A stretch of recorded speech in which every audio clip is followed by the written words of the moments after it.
శ్రీరామాయణం నిజంగా శ్రీరామాయణం. ఎందుచేత నేను ఈ మాట అంటున్నానంటే, వేదమే రామాయణం. వేదం దేన్ని ప్రతిపాదిస్తుంది? ప్రధానంగా వేదమంతా ధర్మమే ప్రతిపాదన చేస్తుంది. ధర్మం అంటే ఏమిటి?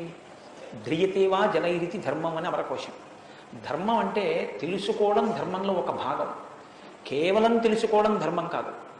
తెలుసుకున్నాడు, అనుష్ఠించడు, అప్పుడు ధర్మమా అంటే ధర్మం కాదు. మీరు శ్రీరామాయణాన్ని జాగ్రత్తగా పరిశీలన చేస్తే రాముడికి ఎన్ని తెలుసో ఎంత తెలుసో, రావణుడికి అన్ని తెలుసు అంతా తెలుసు.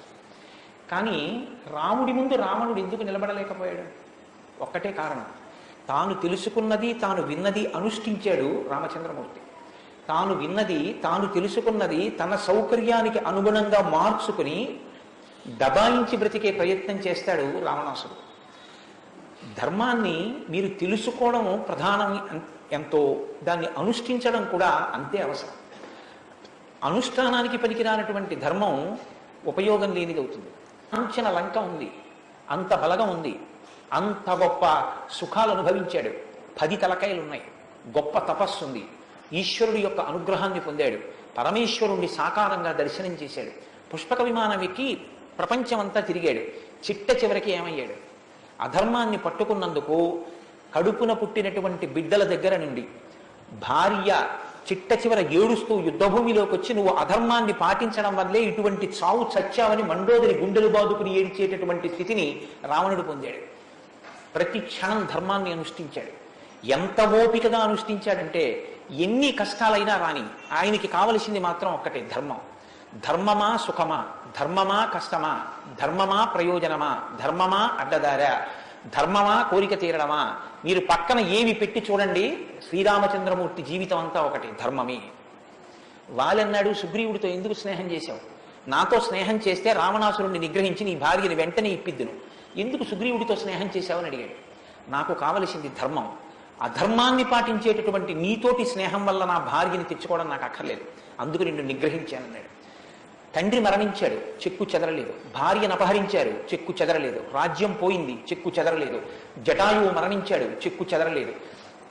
ఇలా కాదన్నయ్య, ఈ మార్గాన్ని విడిచిపెట్టి ఇలా వెళ్ళన్నాడు. తోడ పుట్టినటువంటి లక్ష్మణమూర్తి నాకు వద్దన్నాడు. కన్న తల్లి కౌసల్య అంది, నీ తండ్రి ఇటువంటి దురాత్ముడు కాబట్టి నన్ను కూడా నీతో తీసుకెళ్ళండి. వద్దమ్మా, ధర్మం ప్రధానం అన్నాడు. ఆ ధర్మం ఎవడు పట్టుకుంటాడో వాడే శ్రీరాముడు. ఆ ధర్మాన్ని ఎవడు పట్టుకుంటాడో వాడు అంతిమంగా పొందేది ఏదంటే విజయమే. 11,000 సంవత్సరములు ఈ భూమండలాన్ని పరిపాలించినటువంటి రామచంద్రమూర్తి పడనటువంటి కష్టం లేదు. ఇన్ని కష్టాలు పడుతున్నా ఆయన ఇతరులకు సుఖాన్ని ఇచ్చాడు, ఇతరులకు ఆనందం ఇచ్చాడు, ఇతరులకు సంతోషం ఇచ్చాడు తప్ప నేను ఇంత కష్టంలో ఉన్నాను మీరు ఎందుకు నవ్వాలని ఆయన ఎన్నడూ అడగలేదు. అందుకే రాముడు యోగి అన్నారు పెద్దలు. యోగి అంటే పైన ఎన్ని కష్టాలైనా రావచ్చు, కానీ లోపల మాత్రం తాను నిర్వికారంగా ఉంటాడు. అందుకే శ్రీరామాయణానికి ఉన్న గొప్పతనం ఏమిటంటే వాల్మీకి మహర్షి ఎవ్వరికీ కూడా కితాబులు ఇవ్వరు. రావణాసురుడు దుష్టుడని వాల్మీకి మహర్షి అన్నారు. వాల్మీకి మహర్షి చెప్పేది ఇలా చేశాడని చెప్పారు. తెల్లవారకట్ట లేచాడు, పరస్త్రీ పట్ల కామంతో మనసు కలిగింది. నీకు నచ్చి నీకు కూడా అలా ఉండాలనుకుంటే నీ ఇష్టం, నీ తల కూడా తెగిపోతుంది. నీవు కూడా పుత్రమిత్ర కళత్రాదులతో భంగపాటు పొందుతావు. రాముడు నిద్రలేస్తూనే నదీ స్నానం చేసి సంధ్యావందనం చేశాడు. నువ్వు రాముడిలా ఉండాలనుకుంటే 7 తరాలు తరిస్తాయి. నీకేది కావాలో నువ్వు నిర్ణయించుకో. రాముడు గొప్పవాడని చెప్పరు, రావణుడు తక్కువవాడని చెప్పరు. నువ్వేది తెలుసుకోవాలో అది నువ్వు తెలుసుకుని అనుష్ఠించాలి. అది శ్రీరామాయణం యొక్క గొప్పతనం. కర్త ఆ భగవన్నామం పలికేటటువంటి భాగ్యం ఉన్న ఏకైక ప్రాణి సృష్టిలో కేవలం మనుష్యుడే. అటువంటి మనుష్యుడికి ఇచ్చినటువంటి అదనపు వరం భగవత్ కథాశ్రవణం. ఈశ్వర కథ వినగలడు. ఆ ఈశ్వర కథ వింటేనే సమస్త సంసార భ్రమణ పరితాపోపశమనం అంటారు శంకర భగవత్పాదులు. బాగా తెలుసుకోవాలి. శ్రీరామాయణాన్ని తరచి గమనించాలి. రామాయణం మనకి తెలుసున్న రామకథే కదా అనుకోకండి. నేను మీకు యథార్థం మనవి చేస్తున్నాను. మీరు రామాయణాన్ని ఎన్ని మాటలు చదవండి, ఎన్ని మాటలు వినండి, మీకు రామాయణం కొత్త కోణంలో ప్రకాశిస్తుంది. రామాయణం కొత్త కోణంలో భాషిస్తుంది. అంత గొప్ప రామాయణం. సరే, నువ్వు చెప్పేది రామాయణం కదా, రామాయణం గురించి ఎందుకు అంతసేపు చెప్తావు? మేము ఎదురు వింటాం కదా రామాయణం, అసలు నువ్వు రామాయణం ప్రారంభం చెయ్యి అని మీరు అంటారు. నాకు తెలుసు. శ్రీరామాయణ ప్రారంభం ఎక్కడ జరిగింది అంటే, ఒకానొక నాడు వాల్మీకి మహర్షి తన ఆశ్రమంలో ఉన్నారు. నారద మహర్షి వచ్చారు. నారద మహర్షి వస్తే వచ్చిన నారద మహర్షి ఎటువంటి వారో చెప్తున్నారు. మొదట ఏదో నారదుడు వచ్చారు, వాల్మీకి అడిగారు, అది కాదు ఆ శ్లోకం. మీరు ఆ శ్లోకాన్ని చాలా జాగ్రత్తగా గమనించాలి. ఎటువంటి నారదుడు ఎటువంటి వాల్మీకి మహర్షి ఆశ్రమానికి వచ్చారట? తపవంటి నారదుడు వచ్చాడు, ఎటువంటి వాల్మీకి చెప్తున్నాడు అసలు? ఏ స్థితిలో ఉన్నారు ఇప్పుడు వాల్మీకి మహర్షి? సీతమ్మ తల్లి ఆయన ఆశ్రమంలో ఉంది. సీతమ్మ తల్లి ఊరట పొందడానికి కావలసిన వాతావరణం ఆశ్రమంలో ఉంది. ఆయన నిరంతరము కూడా తపస్వి అయి ఉన్నారు. తపస్వి అంటే కృచ్ఛత్యాంద్రాయణాది వ్రతములు చేసేటటువంటి వాడు. అంటే శుక్లపక్షంలో తిథులు పెరుగుతున్నప్పుడు ఒక్కొక్క ముద్ద పెంచుకుంటూ వెడతారు, పౌర్ణమికి పూర్తిగా భోజనం చేస్తారు. బహుళపక్షంలో ఒక్కొక్క ముద్ద తగ్గిస్తూ అమావాస్య వచ్చేటప్పటికి పూర్ణంగా ఆహారం విడిచిపెట్టేస్తారు. ఇలా విడిచిపెట్టి నిరంతరం వేదం చదువుకుంటూ వేదము చేత ప్రతిపాదింపబడిన పరమేశ్వర స్వరూపాన్ని ఇక్కడ అనుభవంలోకి తెచ్చుకునే ప్రయత్నం చేస్తారు. అహం బ్రహ్మాస్మి అంటే అది కదండి శృంగగిరి పీఠానికి మహావాక్యం, అహం బ్రహ్మాస్మి, నేనే ఈశ్వరుడును అన్న వాక్యాన్ని అనుభవపూర్వకం చేసుకోవాలి. దానికి ఈ వ్రతం అంతా కర్మాచరణం. ఇప్పుడు ఈ కర్మాచరణం అంతా చేసి తపిస్తున్న వాల్మీకి దేని కొరకు తపిస్తున్నారు? బ్రహ్మముగా తనను తాను తెలుసుకున్నట కొరకు ప్రయత్నిస్తున్నారు. ఇప్పుడు యోగ్యమైన కాలం సిద్ధించింది. యోగ్యమైన కాలం సిద్ధిస్తే ఉపదేశం చెయ్యడానికి రావలసిన వాడు ఎవరు రావాలి? గురువుగారు రావాలి. 16 గుణములు అడిగారు ఆయన. ఈ 16 గుణములు పరిపూర్ణముగా ఉన్నటువంటి ఒక మానవుడు ఈ లోకంలో ఈ కాలంలో నేను ఉన్న రోజుల్లోనే, నేను ఇప్పుడు శరీరంతో తిరుగుతుండగా నా మాంసనేత్రంతో చూడడానికి వీలుగా ఎక్కడైనా ఎవరైనా ఉన్నారా అని అడిగాడు. గుణము అంటే విన్నది, చదువుకున్నది, ప్రవర్తనయందు ఆ సందర్భంలో ప్రకటనమైతే ప్రకాశిస్తే గుణం అవుతుంది. అలా ఉన్నాయా ఎవరికైనా? అలా ఉన్నవాడు ఉన్నాడా? గురువుగారి దగ్గర నేర్చుకున్నవి అనుష్ఠానంలోకి వచ్చేటప్పటికి గురువు ఏం చెప్పారో అలా ప్రవర్తించిన వాడు ఉన్నాడా? మీరు ఇలా వినండి రామాయణానికి తర్వాత. కోన్వస్మిన్ సంప్రదంలోకి ఎప్పుడో నాడు వానమవుతున్నారు, నరసింహావతారం ఉందని చెప్పకు, ఇప్పుడు ఉన్నాడా? ఇది వాల్మీకి ప్రశ్న. కోన్వస్మిన్ సంప్రదంవాన్ కస్య వీర్యవాన్. వీర్యవాన్ అంటే వీర్యవంతుడున్నాడా? వీర్యవంతుడు అంటే ఎటువంటి యుద్ధం వచ్చినా చెక్కు చెదరకుండా తానుగా నిలబడి తనలో ఏ మార్పు లేకుండా బయట మార్పు తేగలిగినవాడు, ఎంతమంది అయినా ప్రవర్తగలిగినవాడు, అటువంటి వాడు ఉన్నాడా? ఉంటే వీర్యవాన్. కోన్వస్మిన్ సంప్రదంలో కేవలవాన్ కస్య వీర్యవాన్ ధర్మజ్ఞస్య. ధర్మం తెలుసుకున్నవాడు ఉన్నాడా? ధర్మం తెలియడం అంటే మీరు బాగా గుర్తుపెట్టుకోండి. ధర్మం తెలియడం అంటే ఏమిటో తెలుసండి? అధర్మం కూడా తెలియడం. ధర్మమే తెలిస్తే పూర్ణత్వం కాదు. ధర్మం తెలియడం అంటే అధర్మం కూడా తెలియడం. ఏది ధర్మం పాటించడం, అధర్మం విడిచిపెట్టడం. అధర్మం చేసిన వాడిని కూడా ఉండకుండా చేయడం, ఎందుకంటే వాళ్ళ ధర్మం వ్యాప్తి చెందకుండా. ఇది ధర్మం తెలియడం. కాబట్టి ధర్మజ్ఞశ్చ కృతజ్ఞశ్చ. కృతజ్ఞశ్చ అంటే ఎవరో తనకు ఉపకారం చేశారు, ఏ వాళ్ళ అదృష్టం అండి నన్ను సేవించుకున్నాడు అండం కాదు, ఎంత మహానుభావుడండి, నిజంగా ఎంత ఉపకారం చేశారండి అని తలుచుకు పొంగిపోగలిగినటువంటి మనసు ఉండడం. అసలు మనుష్య జన్మ ఉండవలసిన ప్రధాన లక్షణం అదేనండి. కృతజ్ఞో నాస్తి నిష్కృతి. కృతజ్ఞత లేని వాడికి నిష్కృతి లేదు. అటువంటి కృతజ్ఞత ఉన్నవాడు ఉన్నాడా లోకంలో ఎవరైనా? ధర్మజ్ఞశ్చ కృతజ్ఞశ్చ సత్యవాక్యం. ఎప్పుడు సత్యమే మాట్లాడాలి, నిన్ను వీగి మీద పడిపోయి నేను సత్యమే చెప్తాను అని వ్రతం పట్టిన వాడు ఎవరైనా ఉన్నాడా? సత్యవాక్యం దృఢవ్రత. ఒక పని మొదలు పెడితే అనుకున్నాం కదండి అలా అవుతుందా, అందులో ఉద్దేశం నేను ఇప్పుడు మార్చేసిన సంకల్పం అనకుండా తాను ఒక్కసారి నోటి వెంట ఇది చేస్తానని అంటే పిడుగులు పడిపోయినా పని చెయ్యగలిగినటువంటి వాడు, దాన్ని విడిచిపెట్టినటువంటి వాడు, అటువంటి పూర్తిగా ఉన్నవాడు ఉన్నాడా? దృఢవ్రత. కాబట్టి కోన్వస్మిన్ సంప్రదంలో కేవలవాన్ కస్య వీర్యవాన్ ధర్మజ్ఞస్య కృతజ్ఞస్య సత్యవాక్యం దృఢవ్రత చారిత్రేణ చతుర్యుక్తః. ఆయన ప్రవర్తనని చూస్తే ఇంకా మీరు వేదం దొరకలేదంటే సర్వతం కాదు నా ఉద్దేశం. ఆయన ప్రవర్తన చూస్తే ఆయన ఏది చేశారో అదే వేదం చెప్పింది గుర్తు. అటువంటి ప్రవర్తన ఉన్నవాడు ఉన్నారా? పడుకున్నా, లేచినా, మాట్లాడినా, కూర్చున్నా, నించున్నా, నడిచినా, ఏం చేస్తున్నా ధర్మానికి అనుగుణంగా ప్రవర్తించగలిగినటువంటి నడవగలిగినటువంటి వాడు లోకంలో ఉన్నారా? చారిత్రేణ చతుర్యుక్తః సర్వభూతేషు కోటితః. ఇంత బలపరాక్రమాలు ఉండి కూడా సమస్త భూతముల పట్ల దయ కలిగిన వాడు లోకంలో ఉన్నారా? గుండె నిండా అంత కారుణ్యం ఉన్నవాడు ఉన్నారా? సర్వభూతేషు కోటితః విద్వాంతః. తెలుసుకోవలసిన అన్ని సమస్తము తెలుసుకున్నటువంటి విజ్ఞాని ఉన్నారా? అటువంటి విద్వాంసుడు ఉన్నారా? విద్వాంతః కస్సమర్థశ్చ. ఎటువంటి పనైనా సరే వీరు చెయ్యలేరు అనొచ్చేమో కానీ ఆయన ఇది చెయ్యలేరని చెప్పడానికి ఒక పని లేకుండా ఏ పనులైనా చేయలేవాడు ఉన్నారా? కస్సమర్థశ్చ కశ్చైక ప్రియదర్శనః. ఎప్పుడు మీరు చూసినా చూడాలనిపించేట్టుగా ఉండేవాడు ఉన్నారా? ఆయన యుద్ధం చేస్తుంటే వింటినాలు లాగుతున్నాడు అందం, ఆయన అడవిలో నడుస్తున్నాడు అందం, ఆయన కిరీటం పెట్టుకున్నాడు అందం, ఆయన పాదపీఠం మీద పాదం పెట్టాడు అందం, ఆయన జిల్లుడి పాలు పోసుకుని జటాజూటం కట్టుకున్నాడు అందం, ఆయన ఏమీ లేదు మారచీర కట్టుకుని కొద్దిగా కట్టుకున్నాడు అందం, ఆయనకి కోపం వచ్చి కన్నులు ఎగదాయి అందం, ఆయన బాలరాముడిగా పిల్ల కట్టుకుని వెళ్తున్నాడు అందం, సీతమ్మతో మాట్లాడుతున్నాడు అందం, నిద్రపోతున్నాడు అందం. అసలు ఏం చూసినా అందం. ఇప్పుడు అంత బాగుంటారండి, ఆ తర్వాత బాగుంటారండి, మీరు అలంకారం చేసుకుంటారు బాగుంటుందన్నానికి ఎలా ఉంటుందా? ఎప్పుడు నువ్వు చూసినా అలాగే చూడాలనిపించేటట్టుగా ఉండేవాడు ఎవరైనా ఉన్నారా? కశ్చైక ప్రియదర్శన. ఎంత పెద్ద మాట అండి.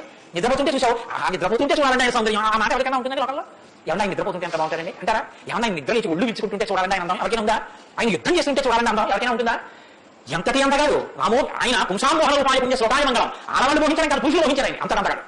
కొన్ని కోట్ల మంది కంఠాలు కోసేశారంటే రామావతారంలో నిప్పుని ఏమి పారించారు అయినా అందం. ఈ భుజాలు అందం, గడ్డం అందం, చెక్కింది అందం, ఆధారబాహు అరవింద రవాయతాక్షం, ఆ కళ్ళందం, ఆ కలువల అందం, ఆ ముట్టందం, ఆ మూచందం, ఆ గడ్డం అందం, ఆ కంఠం అందం, అన్ని అందం, అందమే రాములు అవే అందం, అవే రాములు. అటువంటి వాడు ఉన్నారా? కశ్చైక ప్రియదర్శన ఆత్మవాంకో. గొప్ప ధైర్యవంతుడు నా లోకంలో. ధైర్యవంతుడు అంటే మీరు బాగా జ్ఞాపకం పెట్టుకోండి, ధైర్యవంతుడు అన్న మాట అర్థం తెలుసండి. భయం లేనివాడు అని కాదు. ధైర్యము అన్న మాట ఇంకో అర్థం కూడా ఉంది. ధైర్యము అంటే తాను ఏ పని మీద బయలుదేరాడో ఆ పనికి అనుగుణమైనటువంటి సందర్భాలను మాత్రమే దగ్గర ఉంచుకుని ఆ పని మీద మాత్రమే దృష్టి పెట్టి ఆ పనిని తాను చేసేటటువంటి ఏ ఇతర ఆకర్షణీయమైనటువంటి వ్యవహారమైన తోసి రాజుని విడిచిపెట్టగలిగినటువంటి పూడిగా ఉన్నవాడు ఉన్నారా?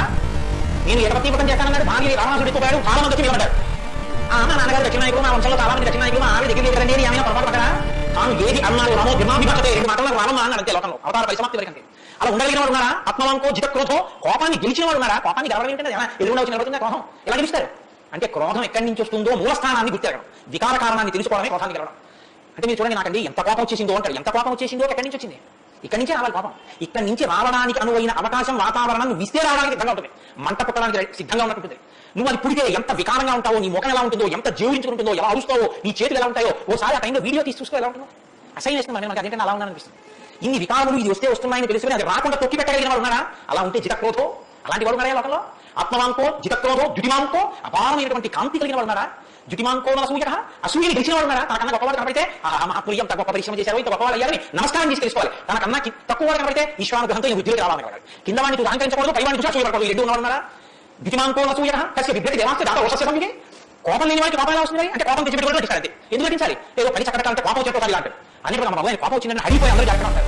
ఎవరికి కోపం వచ్చిందని అనిపిస్తే 33 కోట్ల మంది దేవతలు కూడా ఉడికిపోతారో అలా కోపాన్ని తెచ్చిపెట్టుకునేవాడే తప్ప అసలు కోపం వాడడం లేని వాడు ఉన్నారా? అలాంటి వాడు ఎవరైనా ఉంటే ఎప్పుడు ఉన్నారని చెప్పండి. ఇప్పుడు ఉన్నారా? నేను చూడడానికి వీలుగా ఉన్నారా? ఈ కాలంలో ఉన్నారా? ఉంటేటువంటి వాడి నుంచి నాకు చెప్పడం వినాలి ఉందండి. ఇప్పుడు వస్తుంది రామాయణం. ఇప్పుడు చెప్పాలి, నాకు ఎవరో తెలుసు, ఆయన రాముడే, ఆయన ఇల్లాలే నీ దగ్గర ఉంది, ఆయన బిడ్డలే నీ దగ్గర ఉన్నారు. వాల్మీకి మహర్షి ఆయనే అయోధ్యాధిపతి, ఆయనే రామచంద్ర ప్రభువు అని చెప్తే వాల్మీకి పొంగిపోవాలి కదండి. రామాయణ ఆవిర్భావం జరుగుతుంది అన్నమాట. వాళ్ళ రామాయణం పుడుతోంది, ఆ సన్నివేశంలో ఉన్నామా. ఇప్పుడు ఈ మాట అడిగారు. అడిగితే వాల్మీకి మహర్షి చాలా చమత్కారమైనటువంటి జవాబు కూడా చెప్పారు. ఆయన అన్నారు, భగవద్మహాశ్చైవ ఎత్తయా కిత్తితారుణాః మునే వక్షామ్యహం బుద్ధ తేయుక్త శృంగితాన్వరః. చాలా క్లిష్టమైనటువంటి ప్రశ్న ఒకటి అయ్యో. సాధారణంగా లోకంలో మానవుల్లో అడిగినటువంటి 16 గుణములు ఒక వ్యక్తి ఎందుకు ప్రకాశించేటువంటి వాడు ఉన్నాడు. కాబట్టి ఎవరై ఉండాలి? నరోత్తముడై ఉండాలి, సాక్షాత్ శ్రీ మహావిష్ణువై ఉండాలి. అటువంటి వాడే కానీ నరుడిగానే ఉన్నాడు. ఇప్పుడు ఆయన విష్ణు అంటే ఆయన అంగీకరించాడు. ఆయన నేను నరుడు అంటాడు, నేను దాశరథిని అంటాడు, నేను దశరథ మహారాజు కొడుకునయ్యా అంటాడు. నరుడిగా ఈ లోకంలో తిరుగుతున్న వాడు ఉన్నాడు. అటువంటి వాడి గురించి చెప్తాను, జాగ్రత్తగా వినన్నాడు. ఇది సంక్షేప రామాయణం. 3 శ్లోకాలతో ఇక్కడ ప్రతిరోజు సంక్షేప రామాయణం జరుగుతోంది అని అన్నారే. సంక్షేప రామాయణాన్ని పెద్దల సంప్రదాయంలో ఏమని పిలుస్తారో తెలుసండి? మాలామంత్రము అని పిలుస్తారు. ఎందుకంటే శారదా తిలకము అని మంత్రాల గురించి చెప్పేటువంటిది, బీజాక్షరాల గురించి చెప్పే విషయం ఒకటి ఉంది. అందులో 10 అక్షరాలు మంత్రంలో దాటిపోతే దాన్ని మాలామంత్రం అని పిలుస్తారు. 3 శ్లోకములతో ఉన్న సంక్షేప రామాయణం మాలామంత్రం. అందుకే సంక్షేప రామాయణాన్ని పారాయణ చేస్తే అది రక్షణ చేస్తుంది. మన్నాథ త్రాయితే ఇది మంత్ర, దాన్ని మననం చేస్తే అది కాపాడుతుంది. సంక్షేప రామాయణం కూడా అలా కాపాడుతుంది. సద్గురువైనటువంటి నారద మహర్షి నోటిలోంచి పుట్టింది సంక్షేప రామాయణం. యోగులు లభించాలంటే బాహ్యంలో తిరిగేటువంటి మనస్సుని, బుద్ధిని నిగ్రహించి వెనక్కి తిప్పి ఆత్మలోకి దింపి తాను ఒకటిగా నిలబడిపోయి పొందేటువంటి ఆనందం ఏదో అది సాకారంలో పొందితే రాముడు. కాబట్టి యోగులు లభించేటువంటి స్వరూపం ఏదో దానికి రామ అని పేరు. కాబట్టి రామో నామ జనైశ్యుత నియతాత్మా మహావీర్యో ద్యుతిమాన్ వసి.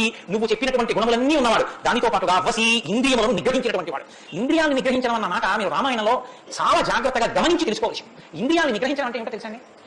మనసు దేన్ని చూస్తే, దేన్ని వింటే కదిలిపోతుందో, ప్రశాంతంగా ఉన్నది అలజడిని పొందుతుందో దాన్ని చూడకుండా, దాన్ని వినకుండా బలవంతంగా నిగ్రహించడం ఎటువంటిదో తెలుసండి? ఒక త్రాచుపాము వెళ్ళిపోతుంది. గమాలి ఇలా చూశారు, అయ్యో బాబు త్రాచుపాము పెద్ద గింతకించాడు. అది అకస్మాత్తుగా ఏమైందంటే ఆ గంతరంలో త్రాచుపాము యొక్క పడగ మీద 2 కాళ్ళు వేసి తొక్కాడు. ఇప్పుడు త్రాచుపాము తల పైకి ఎక్కలేకపోతుంది. ఇప్పుడు తను త్రాచుపాము నా కాళ్ళ కింద నన్ను ఏం చేస్తుంది? అది ఉండగలని అనుకుంటున్నారా? అతను గడగడగడ ఉనికిపోతూ చెమటలు పట్టేస్తున్నాయి. ఎందుకంటే నేను త్రాచుపాము మీద ఉన్నాను. అది తోట కలుగుతుంది, తోటతో కాళ్ళు చుడుతోంది. ఈ కంగారులో ఏం చేస్తారంటే త్రాచుపాము మీద తాను నిలబడి ఉండగా ఇక త్రాచుపాము తను ఏం చెయ్యలేదన్న స్థితిలో ఉన్నా ఎప్పుడో ఒక త్రాచుపాన్ని కాలు చేస్తారు, కంగారు పెట్టి తీసేస్తారు.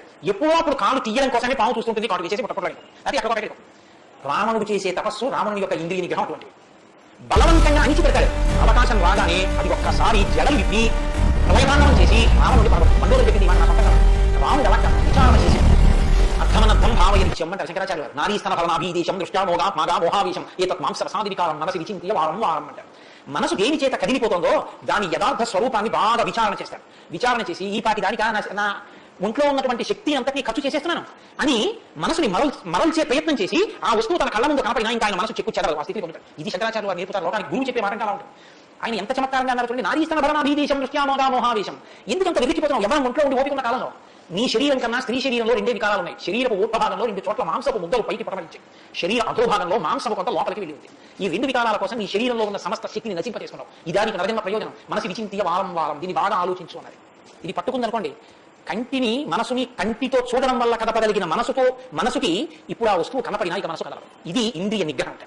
ఇంద్రియాలను జయించడం అంటే ఇది రాముడు. అందుకే ధృతిమాన్ వసి అపారమైన శక్తితో ఉంటాడు, సంకల్ప శక్తితో ఉంటాడు, ఇంద్రియములను జయించిన వాడై ఉంటాడు. ధృతిమాన్ నీతిమాన్ వాగ్మి, అన్ని విజయాలు తెలుసున్నవాడు. శ్రీమాన్ ఐశ్వర్యం ఉన్నవాడు. శత్రు నిబర్హణ, శత్రువులను నిగ్రహించగలిగినవాడు. విపులాంశో ఎత్తైన మూపున్నవాడు. మహాబాహు బలిషుల బాహువులు ఉన్నవాడు. కంబు గ్రీవో శంఖం వంటి కంఠం ఉన్నవాడు. మహాహనువు ఎత్త చెక్కిళ్ళ పైభాగం చాలా ఉన్నతంగా ఉన్నటువంటి వాడు. అటువంటి మహానుభావుడు ఈ లోకంలోనే ఉన్నారు. ప్రజాపతి సమశ్రీమాన్ ధాతారి పురుషోదన రక్షితా జీవలోకస్య ధర్మస్య పరిరక్షిత రక్షితాస్య ధర్మస్య స్వధర్మస్య రక్షిత వేదంగతజ్ఞో ధనుర్వేది ఏకనిష్ఠిత. ఎంత గొప్పగా మాట్లాడారని నా మహర్షి నిజంగా. ప్రజాపతి సమశ్రీమాన్, ఈ ప్రపంచాన్నంతటినీ పోషించగలిగేటువంటి వాడు. సాక్షాత్ శ్రీ మహావిష్ణువు. ధాతారి పురుషోదన శత్రువులను నిగ్రహించగలిగిన వాడు, రక్షిత జీవలోకస్య ఈ లోకాలన్నింటినీ రక్షించగలిగిన వాడు, ధర్మస్య పరిరక్షిత ధర్మాన్ని రక్షించేటువంటి వాడు, ధర్మాన్ని రక్షిస్తాడు కాబట్టి అధర్మాన్ని నిగ్రహిస్తాడు కూడా. ధర్మస్య పరిరక్షిత రక్షితాస్య ధర్మస్య తన ధర్మాన్ని తాను రక్షించుకుంటాడు. రక్షితాస్య ధర్మస్య స్వజనస్య రక్షిత అందరినీ రక్షిస్తే స్వజనుడు అంటే ఆయననే నమ్ముకుని ఉన్న వాళ్ళ ఆ వారి రక్షణ మరింత అప్రమత్తంగా ఉండేటువంటి స్వరూపం ఉన్నటువంటి వాడు. అటువంటి వాడు సచ సర్వగుణోపేత కౌశల్యానందవర్ధన సముద్రైవ గంభీర్యే ధైర్యేణ ఇవానివా. ఇందులోంచేనండి వాల్మీకి మహర్షి చెప్పిన శ్లోకాల్లోంచి తర్వాత ఉపమానాలన్నీ వచ్చాయి. ఇప్పటికీ మనం చూడండి ఆయన వీరునగా ధీరుడు అండి. ఆయన్ని పోల్చి చెప్పేటప్పుడు హిమపర్వతం వంటి వాడు, సముద్రం వంటి గంభీర్యం ఉన్నవాడు అని చెప్పారు మహర్షి. సముద్రం చూడండి ఎంత గంభీరంగా ఉంటుందో. సముద్రం కడుపులో ముత్యాలు, రత్నాలు, వజ్రాలు ఇన్ని ఉంటాయి. ఇన్ని ఉన్నా కప్పి ఉంచుతుంది. సముద్రంలో బలభాగ్యం ఉంటుంది, కానీ తాను మాత్రం చల్లగా ఉంటుంది. సముద్రం ఒడ్డుకొస్తుంది, వచ్చి మీ కాళ్ళు తాను కడుగుతుంది. చేత కానిది ఎదురొచ్చి మీ కాళ్ళు కడిగిందని మీరు దూపకరంతో లోపలికి వెళ్తే మిమ్మల్ని తనలో కలుపుకుంటుంది. ఎదురొచ్చి మీ దగ్గరికి వస్తుంది కదా మీ కాలి చెప్పు తీసి అందులో వేస్తే తీసుకొచ్చి పారేస్తుంది. ఇది సముద్రం యొక్క గాంభీర్యం. తాను ఉప్పు కయ్యగా ఉంటుంది, పర్వదిన స్నానానికి పనికొస్తుంది. ఇన్నిటిని కప్పిపుచ్చి నిలబడగలిగినటువంటి స్వరూపం సముద్రం. కడుపులో బలభాగ్యం ఉన్నా, సీతాపహరణమే జరిగిన, కండే మరణించిన, రాజ్యమే పోయినా, అరణ్యంలో తిరిగిన, జుట్టు తీసేసిన, జిన్నెడు పాలు పోసుకుని ఆఖరికి ఆ జడలు పట్టుకున్న, నారచీర కట్టుకున్న, పాదాలకు చెప్పులే లేకపోయినా, అగ్నిహోత్రాన్ని సంకలు కలిగించుకున్న, అడవిలో మృగాన్ని బాణం పెట్టి కొట్టి చర్మం గురించి మాంసం తీసి తెచ్చి సీతను వండి చేత పట్టగలిగిన స్థితిలో రాజారావులు అయినటువంటి వాడు బ్రతకవలసి వచ్చిన తెల్లవారుజామున 4 గంటల సమయంలో దాహమేస్తున్న ఏనుగు నదిలో కొండం పెట్టి నీళ్లు తాగడానికి కూడా భయపడినంత చలికాలంలో కూడా వెళ్లి స్నానం చేయగలిగిన మొనగాడు. ఇన్ని కష్టాలు కడుపులో పెట్టుకుని కూడా పైకి చెప్పు చెదరకుండా ఉండగలిగినటువంటి గంభీరమూర్తి ఆయన రాముడంటే అన్నారు. కాబట్టి సముద్రయ్యే ధైర్యేణ ఇవానివా. ధైర్యంలో హిమపర్వతం వంటి వాడు. పర్వతాన్ని చూడండి వర్షధార చేత పట్టబడుతుంది, పిడుగులు పడిపోతాయి. ఆ పర్వతం మీదే చెట్లు తిరుగుతాయి, ఆ పర్వతం మీదే సింహాలు తిరుగుతాయి, పురుగు తిరుగుతాయి. ఆ సముద్రానికి కన్నాలు పెట్టి పాములు పడుకుంటాయి. చిక్కులు కన్నాలు చేసి సముద్ర పర్వతాల మీద తిరుగుతుంటాయి. ఎలుక కన్నం పెట్టి తనలో దూయిందని బెంగపెట్టుకోదు, ఒక దూకుడు కాళ్ళతో పైకెక్కాడని బెంగపెట్టుకోదు, వర్షధారలు కొట్టాయని కలవదు, పిడుగులు పడ్డాయని చెక్కు చెదరదు, పురుగు సింహాలు తిరుగుతున్నాయని బెంగపెట్టుకోదు, మహాత్ములు తన మీద నడుస్తున్నారని పొంగిపోదు, తన మీద ఈశ్వరుడు దేవాలయం కట్టాలని ప్రవచించిపోదు, తన అలాగే నిలబడి ఉంటుంది. చెక్కు చెదరక నిలబడగలిగినటువంటి పర్వతం ఎటువంటిదో రాముడు అటువంటి వాడు. ఇది నాడు ఒక నలుగురిగా ఆయనకున్న లక్షణాలు చెప్తున్నాడు. ఇది నేను సంతరించుకోకున్నైనా ప్రతిదానికి విసిరికమైపోవడం కాదు, ప్రతి చిన్నదానికి కదిలిపోవడం కాదు, ధైర్యంగా నిలబడగలగాలి. నేను నాకు కాకపోతే ఎవరికి వస్తాయి కష్ట స్వభావాలు చేసుకున్న కర్మ అనుసరించి అని నిలబడగలిగినటువంటి స్థితి రామాయణం ఇస్తుంది. విష్ణునాశ దుశోగీర్యే సోమవత్ యదర్శన కాలగ్నిస దుశక్రోధే క్షమయా పృథివీ సమః. ఏమి శ్లోకాలు వాడండి సంక్షేప రామాయణంలో మహానుభావుడు. విష్ణునాశ దుశోగీర్యే ఆయనతో పోల్చడానికి విష్ణు ఒక్కడే ఉన్నారు. ఎందుకంటే ఇంకా ఆయనతో పోల్చడానికి అటువంటి వాడు ఇంకొకరు ఉంటారు. విష్ణుతోనే పోల్చాలి కాబట్టి విష్ణువుతో సమానమైన వాడు. సోమవత్ యదర్శన బాణం పట్టుకుని ఎదురుగుండా ఉన్న వాళ్ళ లక్షల మంది కంఠాలు తెగపోసినా సరే భక్తులైన వారికి మాత్రం ఆ స్వరూపాన్ని దర్శనం చేస్తుంటే ఎంత సంతోషంగా ఉంటుందో. కాబట్టి సోమవత్ ప్రియదర్శన లోకం లోపం వచ్చిందా కాలాగ్ని ఎటువంటిదో అటువంటి వాడు. క్షమయా పృథివీ సమః. ఈ భూమికి ఎంత ఓర్పో రాముడికి ఎంత ఓర్పు. నిద్ర అటువంటి ఈ తల్లిని ఎంత ఓర్పో, ఎన్ని అపచారాలు చేసినా కూడా కడుపులో పెట్టుకునేటువంటి అమ్మ స్వరూపమైనటువంటి భూమికి ఎంత ఓర్పుందో అంత ఓర్పు కలిగిన వాడు రామచంద్రమూర్తి. కాబట్టి ధనదేవుల సమస్యాగే సత్యే ధర్మ ఇవాపరః. కుబేరుడు ఎంతటి ధనవంతుడో అంతటి మహానుభావుడు, అటువంటి త్యాగం ఉన్నవాడు. సత్యే ధర్మ ఇవాపరః. సత్యము ధర్మము ఒకదానొకటి ఎలా కాపాడుకుని రక్షించుకుంటాయి అలా రక్షించి కాపాడగలిగినటువంటి వాడు. తమేవం గుణ సంపన్నం రామం సత్యపరాక్రమం. ఇన్ని గుణములు కలిగినటువంటి రామచంద్రమూర్తి సాక్షాత్తుగా సత్యపరాక్రమైనటువంటి వ్యక్తి. ఆయన పరాక్రమం సత్యమే పరాక్రమముగా కలిగినటువంటి వాడు. అటువంటి వాడు రామచంద్రమూర్తిని ఆ రాముని యొక్క కథని సంక్షేపంగా చెప్పారు. సంక్షేపంగా అంటే వివరంగా కాదు, బాగా గుర్తుపెట్టుకోండి. వివరంగా చెప్పలేదు, కేవలం ఏదో విహంగ వీక్షణ అంటారు చూసారా, ఒకసారి స్థానికులాక న్యాయంగా ఒకసారి చెప్పేశారు. అది ఎంత తేలిక చెప్పేశారంటే సజరామవనం వీర ప్రతిజ్ఞా మృతాలయం పితృవచన నిర్దేశాత్ కైకయ్యా ప్రియకారణాత్ అంటూ. కానీ సంక్షేపరామాయణ శ్లోకాలంటే అది నిజంగా నమ్మాలి. దశరథ మహారాజు గారు లేక సంతానం కలగలేదు, బెంగపెట్టుకుని అశ్వమేధయాగం చేసి పాపాన్ని పోగొట్టుకుని పుత్రకామేష్టి చేస్తే యజ్ఞపురుషుడు ఆవిర్భవించి ప్రసాదాన్ని ఇస్తే ఆ పాయసాన్ని అనురూపమైనటువంటి తన భార్యలు స్వీకరిస్తే పెద్ద భార్య అయినటువంటి కౌసల్యాదేవి యొక్క గర్భాన్ని జనించినటువంటి సాక్షాత్ విష్ణు స్వరూపుడైన ధర్మాత్ముడైన రామచంద్రమూర్తి తినతల్లి అయిన కైకమ్మ 14 సంవత్సరాలు అరణ్యవాసం చేసి రాజ్యాభిషేకాన్ని విడిచిపెట్టుకోవాలి. రామచంద్రమూర్తిని 2 వరములు రాత్రికి దశరథ మహారాజు గారిని అడ్డుపెట్టి నిగ్రహిస్తే తండ్రిని సత్యవాక్యం నిలబెట్టడం కోసం రామచంద్రమూర్తి రాజ్యాన్ని పరిత్యజించి నారవస్త్రాలు కట్టుకుని చెప్పులు కూడా విడిచిపెట్టి మహానుభావులు అరణ్యాన్ని బయలుదేరి వెళ్ళిపోతున్నారు. ఆ వెళ్ళిపోతున్నటువంటి సమయంలో రామస్తద దేవమాయయే లోకంలో ఉన్న సౌందర్యమంతా రాశీభూతమై ఒక స్త్రీ రూపంలో వచ్చిందా అన్నంతగా కనపడేటటువంటి సీతమ్మ తల్లి, జనక మహారాజు గారి యొక్క పుత్రి, అయోనిజ అయినటువంటి తల్లి, స్త్రీలలో ఉత్తమమైనటువంటి రత్నంగా చెప్పబడినటువంటి తల్లి, సర్వ లక్షణ సంపన్న అయినటువంటి సీతమ్మ చంద్రుని రోహిణి ఎలా అనుసరిస్తుందో అలా కష్ట సుఖాల్లో నీతో కలిసి ఉంటాను తప్ప నేను అంతఃపురంలో ఉండను అని చెప్పి రామచంద్రమూర్తితో కలిసి అరణ్యవాసానికి బయలుదేరింది. సోదరుడైనటువంటి లక్ష్మణుడు కూడా రామచంద్రమూర్తితో బయలుదేరాడు. ముగ్గురు అరణ్యవాసం చేస్తున్నటువంటి సమయంలో చిత్రకూట పర్వతం మీద ఉండగా తనకి రాజ్యం కావాలని భరతుడు కోరకపోయినా తల్లి వరం చేత రాజ్యాన్ని పొందడానికి అర్హుడైన భరతుడు మేనమావ గారి ఇంటి నుంచి తిరిగి వచ్చేసరికి దశరథ మహారాజు గారు ప్రాణాలు విడిచిపెడితే నాకు ఈ రాజ్యం వద్దని భరతుడు శత్రుఘ్నుడితో వశిష్ఠుడితో తల్లులతో కలిసి చిత్రకూట పర్వతం దగ్గరికి వెళ్ళి అన్నా రామా నా కొద్దు ఈ రాజ్యం నువ్వే తీసేసుకోమని ఎంత నిగ్రహించిన ధర్మాత్ముడు సత్యవాక్య పరిపాలకుడైనటువంటి రామచంద్రమూర్తి నా తండ్రి సత్యంలో నిలబెట్టడం కోసం నేను ఈ వనవాసానికి వచ్చాను తప్ప నాకు ఈ రాజ్యం అక్కర్లేదని స్వీకరించడం మానేసి తన పాదుకలను తీసుకెళ్లి భరతుడికి ఇస్తే భరతుడు పాదుకలను పట్టుకుని నందిగ్రామానికి వచ్చి సింహాసనం మీద పెట్టి రాజ్యం చేస్తుంటే మహానుభావుడు చిత్రకూట పర్వతం మీదే ఉన్నట్టయితే వచ్చినటువంటి తల్లులు సోదరులైనటువంటి భరత శత్రుఘ్నులు జ్ఞాపకానికి వస్తారని చిత్రకూటాన్ని విడిచిపెట్టి దండకారణ్యంలో ప్రవేశించి ఉన్నటువంటి సమయంలో అక్కడ ఉన్నటువంటి రాక్షసులలో ఒకటి అయినటువంటి శూర్పణఖ వచ్చి రామచంద్రమూర్తి యొక్క తమ్ముడైన లక్ష్మణుడు లేదా సంక్షేప రామాయణం ప్రకారం రాముడితో లక్ష్మణుడు చేసినప్పుడు రాముడు చేసినట్టే. అందుకని రాముడి చేత ముకుచెవులు కోయబడితే ఆ శూర్పణఖ చేత ప్రేరేపింపబడిన ఖరదూషణాదులు త్రిశిరస్సు అనేటువంటి 14,000 మంది రాక్షసులు రాముడి మీద దండెత్తి వస్తే తృణప్రాయంగా 14,000 మందిని నిగ్రహించినటువంటి రామచంద్రమూర్తి యొక్క పరాక్రమాన్ని శూర్పణఖ వల్ల తెలుసుకున్నటువంటి రావణాసుడు అసూయతో సీతమ్మ తల్లి మీద మోహంతో సీతమ్మ తల్లిని అపహరించి తీసుకుని వెళ్ళిపోతే ఆగ్రహించినటువంటి రామచంద్రమూర్తి శబరిని దర్శనం చేసి తర్వాతి కాలంలో సుగ్రీవుడితో స్నేహం చేసి వారిని నిగ్రహించి దశ దిశలకి వానరుల్ని పంపిస్తే దక్షిణ దిక్కుకు వెళ్ళినటువంటి హనుమ సీతమ్మ తల్లి యొక్క జాడ కనిపెట్టి 100 యోజనముల సముద్రాన్ని దాటి ఈవలి ఒడ్డుకు వచ్చి రామచంద్రమూర్తికి సీతమ్మ క్షేమవార్త చెప్తే రామచంద్రమూర్తి నీవుడి యొక్క సహకారంతో సముద్రానికి సేతువు కట్టి సముద్రాన్ని దాటి ఆవలి ఒడ్డుకు వెళ్లి లంకారాజ్యంలో వానర సహకారంతో రావణ కుంభకర్ణాది వీరులను నిగ్రహించి తిరిగి మళ్లీ అయోధ్య పట్టణానికి వచ్చి పట్టాభిషిక్తుడై 11,000 సంవత్సరములు ఈ రాజ్యాన్ని పరిపాలన చేసి రామరాజ్యం ఇలా ఉంటుంది అని చెప్పి లోకానికి చాటి చెప్పిన వాడయ్యా రామచంద్రమూర్తి అంటేనే సంక్షేప రామాయణాన్ని కథారూపంగా శ్లోకరూపంగా నారద మహర్షి వాల్మీకి మహర్షికి ఉపదేశం చేశారు. ఉపదేశం చేస్తే రాజ్యం చేసేటటువంటి కాలంలో కొడుకులు మరణిస్తే పెద్దవాళ్ళైనటువంటి వాళ్ళు పిల్లలకి ప్రేతకార్యం అన్నది లేదు. స్త్రీలు విధవలై భర్త మరణిస్తే జీవించవలసినటువంటి దౌర్భాగ్యం లేదు. అందరూ పసుపు కుంకాలతో భర్త చేతుల మీద వెళ్ళిపోయేవారు. ఎక్కడ అగ్నిభయం ఉండేది కాదు. జంతువులు నీళ్లలో మునిగి మరణించడం అనేటటువంటిది ఉండేది కాదు.